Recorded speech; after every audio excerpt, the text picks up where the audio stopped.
The monster of greed you must feed. Collectibles, figures, clothing, and more. The Library of Horror Reviews. Welcome horror fans and YouTubers alike. This is William with Library of Horrors, and I'm very excited to bring you our very first action figure review. Today we're looking at Neca's Alien Covenant Xenomorph, or as some people are calling it, the Protomorph. We have, on the front, this really awesome window to see the alien in.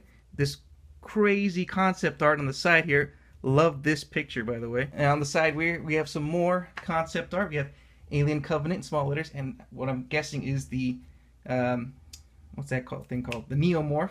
I'm guessing that's the Neomorph on the side. Again, very beautiful, beautiful art. And on the back we have a description of not the alien itself, but the movie. So we have this cool an image of the figure in black and white. We have that concept art we've seen throughout the box. So then also on the top we have Alien Covenant, and then we got warnings. And on the bottom, just companies that brought it to you: Fox, Neca, Real Toys, and then the director, the sculptors, the painters, and the prototypes and package design. Good job, guys. Real good job. Thank you, Alex Heinck and Kyle Windricks, for an amazing looking sculpt in the box. Alright, so out of the box, this guy stands at a massive 9.5 inches. That's pretty tall for an alien figure. When it's fully stretched out, it does need a little bit of support. It can stand on its own if you position the tail just right. The tail is kind of thin, so just to help out, I have a little figure art stand in the back there, holding them up, propping them up. And just so you kind of grasp the idea of 9.5 inches, let's do a little size comparison. Here we have SH Figure Art Super Saiyan Trunks. Look at that, jeez, it's dwarfed in size. Oh my gosh. And then we have NECA's Ash vs. the Evil Dead. Oh, I think it's like 6 inches? 6.5 inches maybe? Alright, we also have Masterpiece Grimlock, and they're roughly the same size. I never measured them before, so I didn't know how tall he was. So he's almost at 9.5 inches himself. Nice. And just for some absurdity, we have the massive SDCC Metroplex, who can never hold his second gun in his hand for some reason. Oh wow, it's just his feet. Huge, huge guy. So out of the box, I already noticed a big issue with him, and you know, I looked around online and I didn't see anyone else have that issue, so I think it's just my piece. He's missing, it looks like he's missing a piece of his arm, and you can see the screw that's inside, the peg that's inside of the arm that holds it. And it's really unsightly and just kind of gross, and I couldn't see it with the way it was positioned in the box. And I don't know anyone else that has this issue, so I guess I just got unlucky, you know. It's a pretty big quality control issue, which kind of sucks, you know. I don't buy too many NECA products, and I don't ever really open them either, so for this to happen, it's just really sad. It's really sucky. And if anyone else has this problem online, let me know in the comments below. I'd love to see who else has this issue. I don't know, it's so glaring, so noticeable. It's, gosh, how did I end up with this? The other arm, it's perfectly fine. As you can see, it's completely solid. But just this one, for some reason, just ugh, ugh. So I wasn't really a fan of the Alien Covenant movie. I was kind of disappointed with it, the whole alien origin story. But you know, for the most part, this figure is really cool, despite that gigantic issue on the forearm. As you can see, it's got a lot of great detail. Look at all these muscles and tendons, and really, really nice. I mean, it's a pretty big departure from the classic Alien.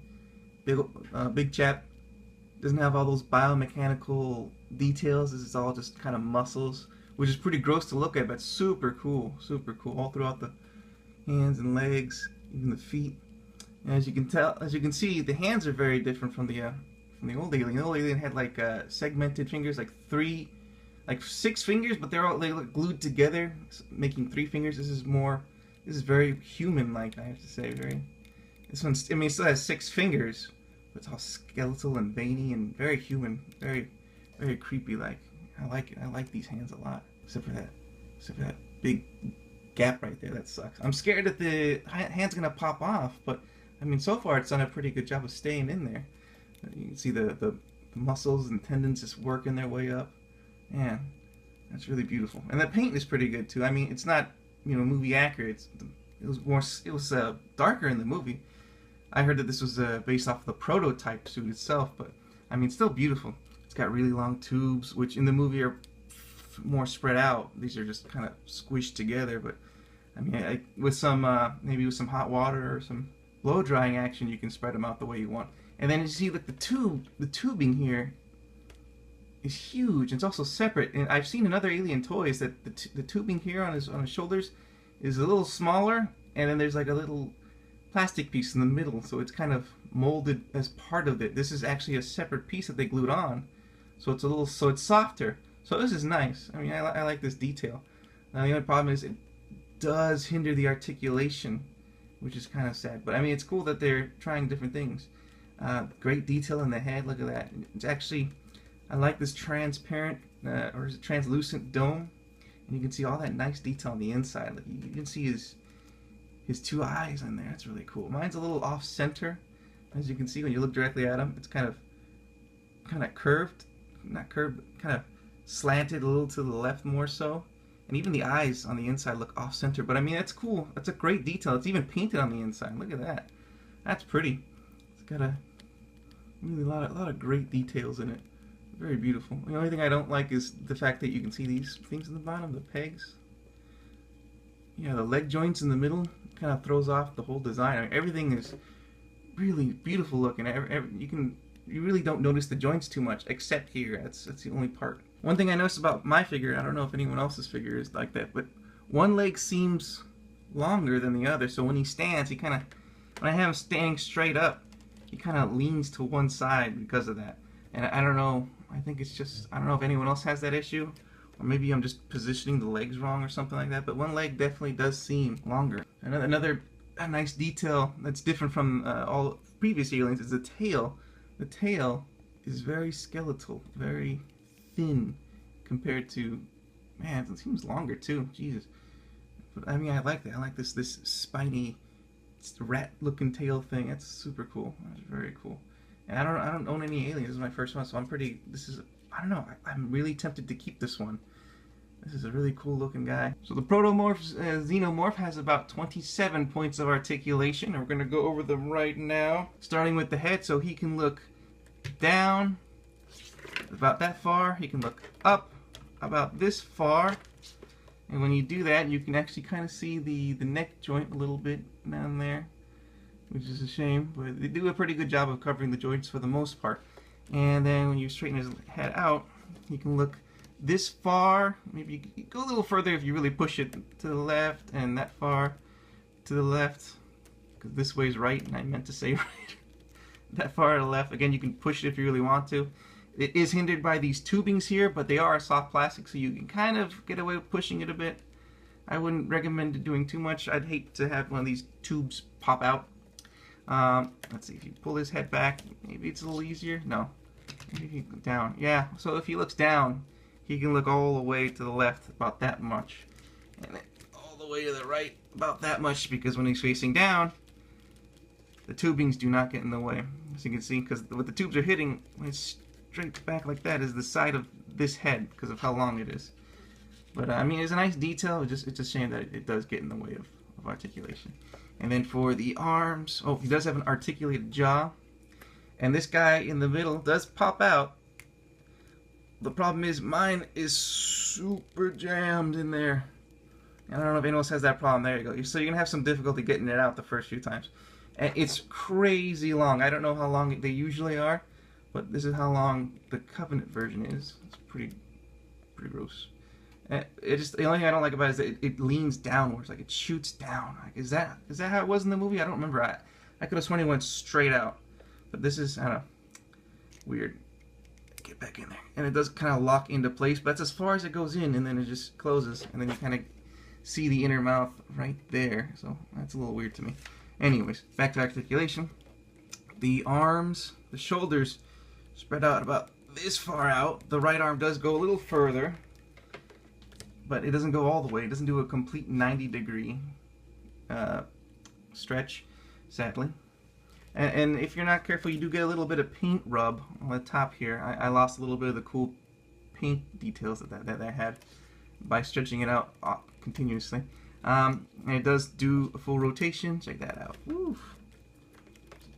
Full rotation. And that's it for the shoulders. For the arms, you have this awesome double jointed thing going on, so it hides the joints really well, and it goes all the way out, up like that. See it?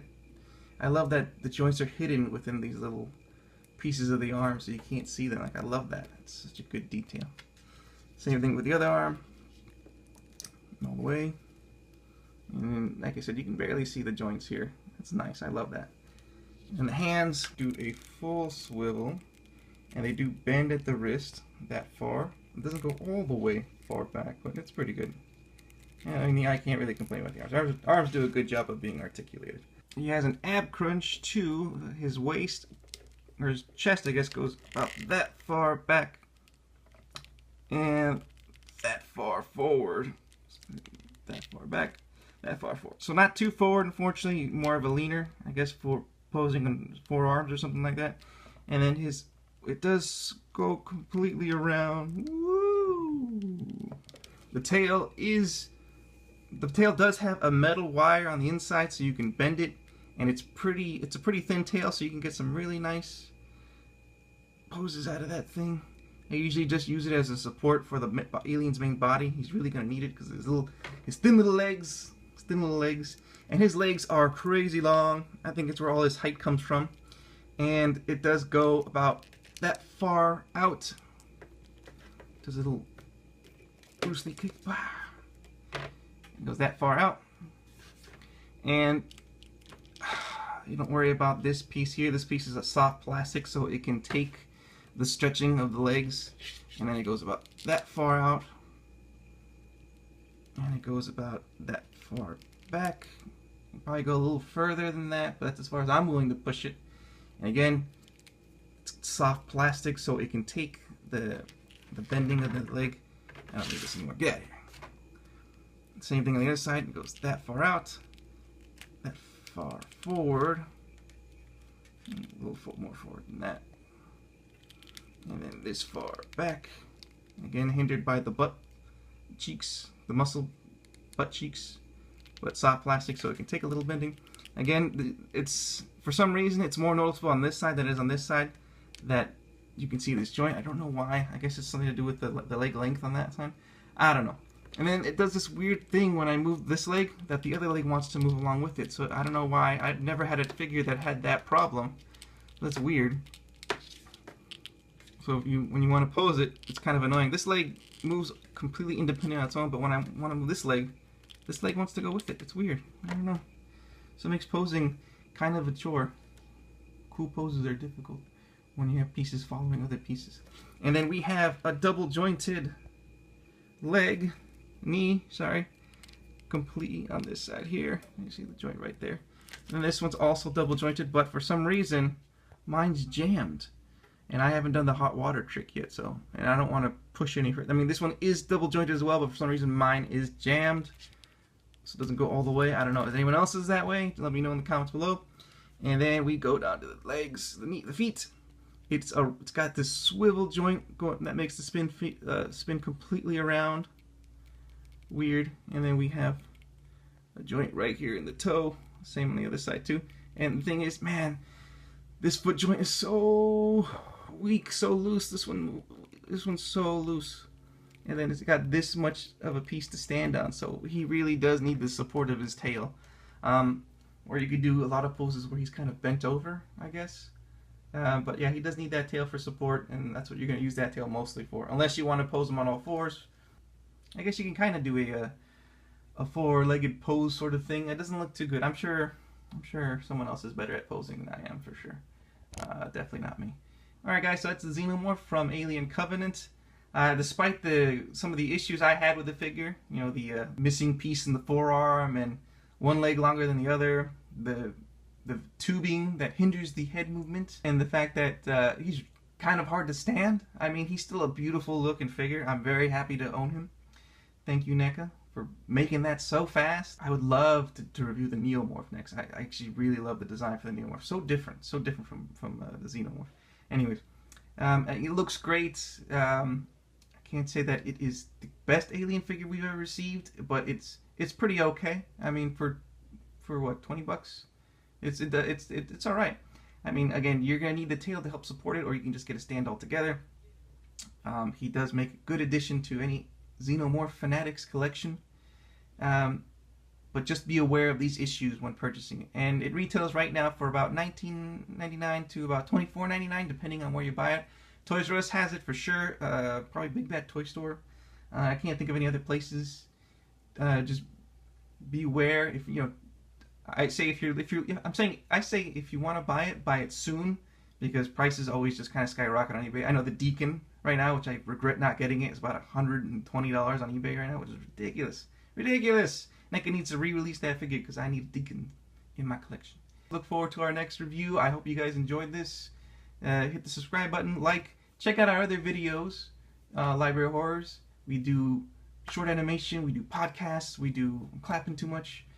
We do short animation, we do podcasts, we do behind the scenes, we have interviews, all sorts of good stuff. Check out our other stuff. This is William, this is Wags, signing off. Peace out, guys.